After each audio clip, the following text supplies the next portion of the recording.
নমস্কার বন্ধুরা, ঈশ্বর দর্শন চ্যানেল থেকে সবাইকে জানাই নতুন বছরের শুভেচ্ছা ও অভিনন্দন।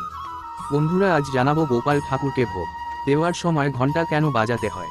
তার আগে জানাই, তোমরা যারা আমার চ্যানেল সাবস্ক্রাইব করনি তারা অবশ্যই সাবস্ক্রাইব করে নেবেন। বন্ধুরা, মাখন চুরি করতে ননীগোপাল যতটা চালাক তার থেকে বেশি চালাক গোকুলের গোপীরা।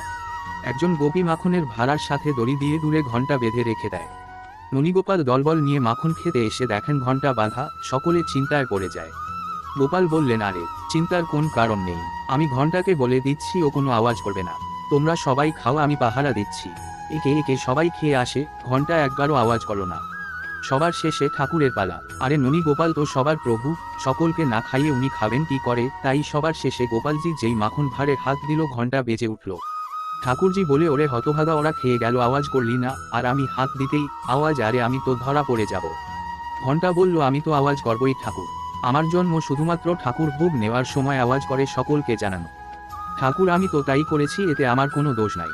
এদিকে ঘন্টার আওয়াজ পেয়ে গোপী এসে দেখেন গোপালকে এবং গোপাল ধরা পড়ে যায়। বন্ধুরা, ভিডিওটি ভালো লাগলে কমেন্ট করে জানাবেন। নমস্কার।